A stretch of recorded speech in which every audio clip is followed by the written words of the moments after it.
Chapter 9. Chen Gong asked, why? Shen Chao explained, I saw that they weren't bothered with you when you were trying to scrape together an acquaintance with them just now. Also, they stayed perfectly silent when we were present. So, it's clear that they are either guarded against us or unwilling to talk to us. No matter which one it is, I'm afraid that your wish will die on the vine. Chen Gong was quite unhappy, although he had to admit that what Shen Chao said was true.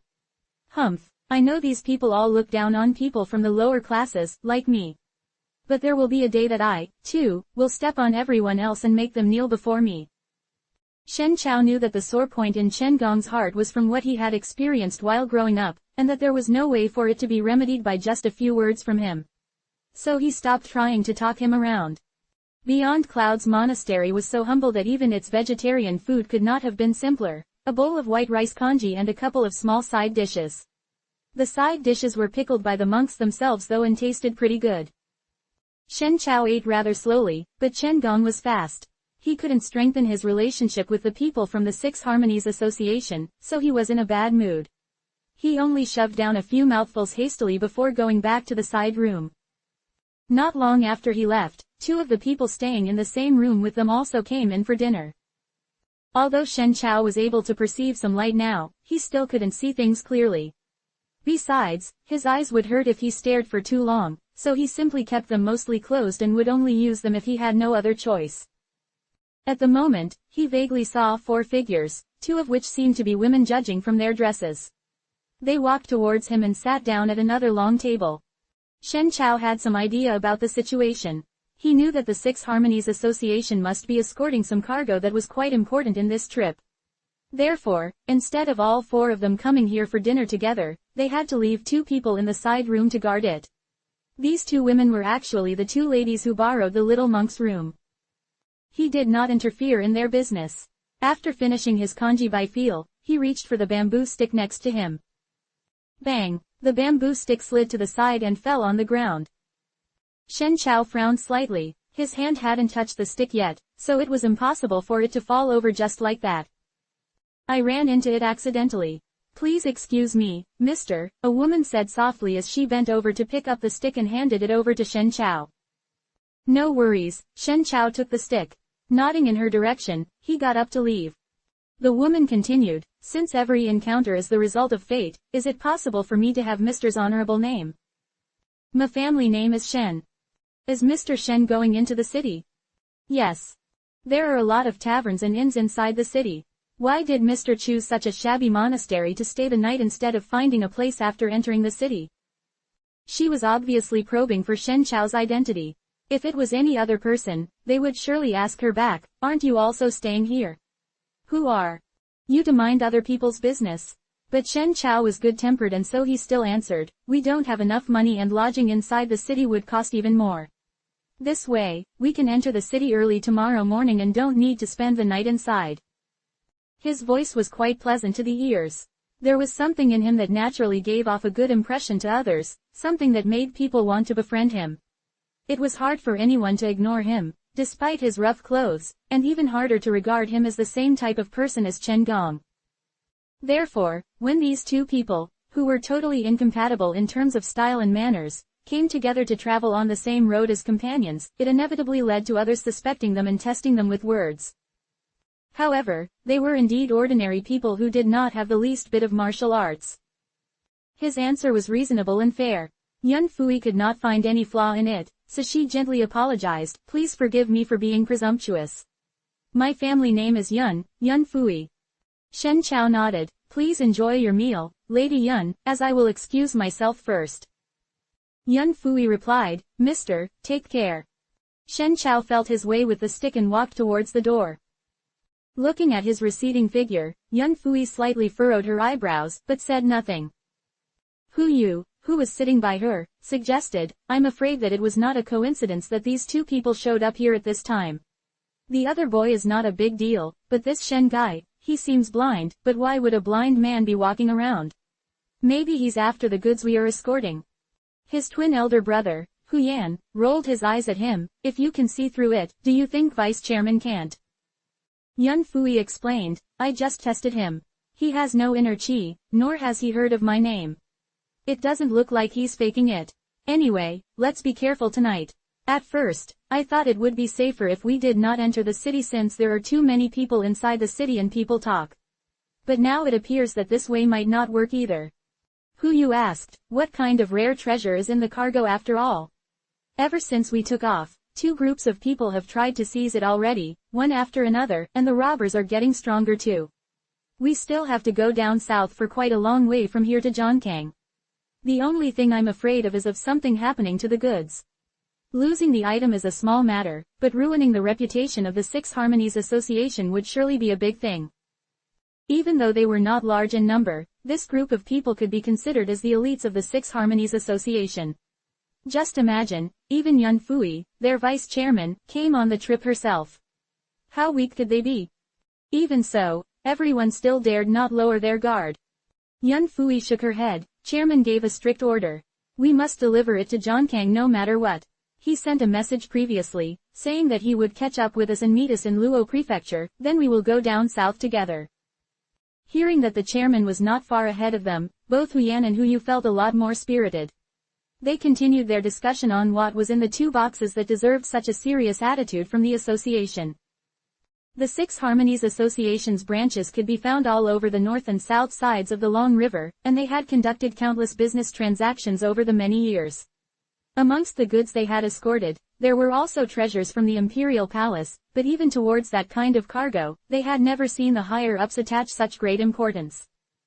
Being escorted by the vice chairman in person and received by the chairman himself, this was the first time, ever. Huyan and Huyu were disciples of the Dragon Gate sect and they were also well-recognized experts in the pugilistic world. In addition to that, they were also still young.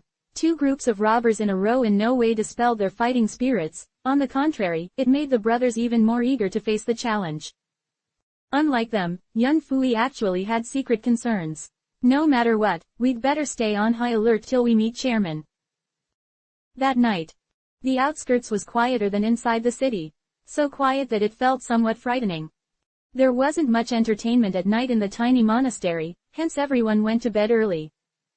Other than the pair of brothers, Huyan and Huyu, there were also 2 hall managers of the Six Harmonies Association, both of whom exceeded the Hu brothers in martial arts.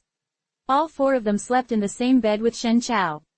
A lineup like this would still be considered impressive even in the scope of the pugilistic world. Chen Gong knew little of that world, but he was aware that all these people were quite something. In order to join the Six Harmonies Association, he tried every trick he could think of, hoping to worm his way into being friends with them by any possible means. However, despite his great effort, it was to no avail. They simply turned cold shoulders to him, attending to him only half-heartedly. They were actually kinder towards Shen Chao compared to Chen Gong. After a few tries, Chen Gong became discouraged. He lay on the bed, his mind alternating between indignation and the thought that he was still not sincere enough. If he was to tell them tomorrow that he wished for nothing else but to join the Six Harmonies Association as a handyman, doing chores like sprinkling water and sweeping the floor, maybe they would agree then. A person would naturally find it difficult to fall asleep with a jumble of thoughts flying around in their head. Chen Gong tossed and turned a couple of times. Then, all of a sudden, he sensed someone from the Six Harmonies Association stirring next to him. Their movements were light and quick. Throwing on their robes and putting on their shoes, they disappeared at the blink of an eye. Chen Gong felt strange. He wanted to get up and take a look too, but a hand suddenly appeared from his side and pressed him down. It gave Chen Gong quite a start. Then he realized that it was Shen Chao who had pinned him down. "Don't go out, stay here," Shen Chao said quietly. Chen Gong replied, "I'll just open a slit and peek between the doors. It'll be fine." Right after he finished the sentence, sounds of shouting and fighting came from outside. Nervousness as well as excitement seized Chen Gong all at once as he realized abruptly that he was again one step closer to the pugilistic world of his imagination. However, his hands had barely opened the door before his fingertips suddenly went numb. The entire door sprang wide open with a loud rumble and a wind swept in from the outside like a hurricane. There wasn't enough time for Chen Gong to move out of the way. He cried out in pain and tumbled backwards, his lower back hitting the edge of the bed, immediately turning his cry into a scream. But this was not the end. In the next moment, someone firmly grabbed him by his throat. The person gave him a light lift with his arm, and Chen Gong involuntarily flew up after him. With that turn changing his point of view, the scene outside the room replaced the scene of the inside. Chen Gong's eyes widened in terror, but he could not make any sound at all. By the time he had finally stabilized his feet with great difficulty, he heard someone laughing. "Third young master, aren't you stupid? A glance is enough to tell that this boy knows nothing of martial arts. He's not from the Six Harmonies Association. What's the point of catching him?" "What, he's not from Six Harmonies? Damn it, no wonder it felt so easy to get hold of him. So I caught a useless rubbish." The other broke out into curses and tightened his grip, causing Chen Gong to be inflicted by so much pain that tears started to stream out of his eyes. "It's over. I'm going to be killed." He realized this point and started to really regret not listening to Shen Chao just now and insisting on going for a peek instead of quietly hiding inside the room. The pugilistic world was still far away from him, though death was now really close. A short while later, a sharp pain burst out from Chen Gong's neck, a sign that his throat was about to be crushed. But after a moment, the person who had wanted to kill him unexpectedly withdrew his hand with a sound of surprise and moved away. The pressure on Chen Gong was immediately relieved. He dropped to his knees and coughed incessantly, feeling weak from head to toe. When Meng Xuan was about to kill Chen Gong, he knew that there was another person inside the room, though he did not take these two nobodies seriously. What he did not expect was that the other person would dare to make an opening move by sneak attacking him as he was finishing off the boy. The bamboo stick was light as a feather, without a single trace of inner chi attached to it. Meng Xuan originally thought that he could easily catch it, but just as his hand touched the edge of the stick, it slipped away to the side in a strange manner, striking towards a crucial acupoint in his back. Meng Xuan had no choice but to let go of Chen Gong and step aside to dodge it. "Who are you?" He squinted his eyes, looking the other person up and down. "We are not members of the Six Harmonies Association, nor are we martial artists. We just happened to put up for the night at this place. Since we are unrelated to the grudges happening here, could you please lift your hand in mercy and let us go?" said Shen Chao. There wasn't enough light at night, so he couldn't see Meng Xuan. He could only roughly guess where the other was and cupped his hands towards that direction. But Meng Xuan found out at a glimpse, "You're blind." Within one night, turbulence rose and surged forwards vigorously in the small Beyond Clouds monastery. Although Yun Fui had anticipated an attack in advance, the situation that night still went greatly beyond her expectations. Her sleeves swirled up as she stroked out with a palm, while she herself drifted backwards. The posture was elegant and utterly fairy-like. In the eyes of others, it would seem like she was dancing gracefully instead. They would never have suspected the amount of power contained in her palm. Her opponent raised one of his sleeves aloft while rolling the other one up, dissolving Yun Fui's attack with ease. But Yun Fui saw clearly that two cicada wing blades, as thin as willow leaves, had slid out of his sleeves. The light of the blades flitted by and disappeared soon after, along with the fierce energy created by her palm, which had also been dispelled before one could notice. This opponent is dreadful, Yun Fui realized. A rain of flowers passed by, carried by clouds, yet left no petals on one's clothes.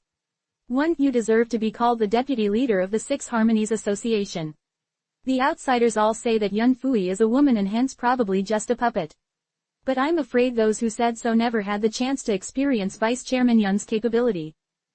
Along with his words, a soundless stream of air rolled like a carpet towards Yun Fui. Her face changed slightly. The calmness that had been on it when she was fighting with Meng Qin was no longer present. Her hands fluttered in the wind, creating palm prints shaped like lotus flowers. The inner chi carried by them rose straight up and in a flash, formed into a wall that was then pushed out flat. The two streams of air clashed with each other. Only then did Yun Fui realize that the other person's inner chi had such rapidly changing, unpredictable forms. Much like needles, it would thrust in wherever it could find a gap, getting in through every opening. Right after her palm reached it, she immediately felt waves of cold drafts permeating into her flesh through the skin and then penetrating further, straight into her bones. It was already too late to withdraw her hands. The other person had clearly left her no chance to react. His inner chi pushed forward, layer upon layer, with one wave succeeding another like the tides of a river in spring. Since Yun Fui had suffered some hidden injuries, she was reluctant to take it head-on and drew back instead, despite knowing that doing so would leave her front open. By the time she landed on the ground, Her chest was already feeling some tightening pain. A taste of blood welled up in her throat, but instead of spitting it out, she swallowed it as if nothing had happened. Who are you, sir? Seeing that Yun Fui's complexion still seemed normal, the other person let out a sound of surprise, revealing some astonishment and appreciation. Out of all the people in the country of Qi, only a few are able to take this palm of mine. You're indeed quite capable. Who are you, sir? Yun Fui asked once again. The other person clasped his hands behind his back arrogantly and sneered, you and your men are now inside the territory of Qi and trying to transport Qi's items out of the country. Shouldn't the court of Qi give this some attention? As for today's matter, if the Six Harmonies Association agrees to leave the item here, I'll no longer make it difficult for you and will guarantee that all of you can leave the country of Qi safely. Hearing him mentioning the court of Qi, Yun Fui's heart skipped a beat, but she soon came around. You're from Qi. You're Meng Qin. After the destruction of the Yan dynasty, the Meng clan had wandered from place to place for several dynasties.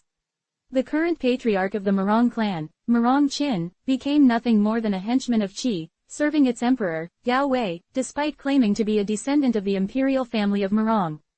Others would show him a good deal of respect and flattery in his presence, in order to curry favor with him, only because he held the reputation of being the #1 expert in Qi. If it was some other day, even if Meng Qin came, Yun Fui would not be afraid to fight him. But now, he was obviously coming after the goods she was escorting and was quite determined to get it, which meant, where is Lu Qingye and Shangguan Xingchen? Her expression changed slightly as she asked after the other two hall managers who were on the trip with her. Hu Yan was also startled when he heard the question. He replied, both hall manager Lu and hall manager Shangguan are in the side room guarding the goods. There shouldn't be any. Yun Fui said, I didn't expect that the patriarch of the Meng clan, the great, foremost expert of the country of Qi, would bring subordinates even for sneak attacks. This would surely be laughed at by others if the news ever gets out. Meng Qin sneered, Vice Chairman Yun came personally, how would I dare to act arrogant? Besides, we are not the only people here tonight. Which rat is still hiding in the dark? It's time to show yourself. Change scene. 1. A rain of flowers. The original line is, a line from poetry written with Yun Fui's name in it, which served as a title and praise for her lightness skills.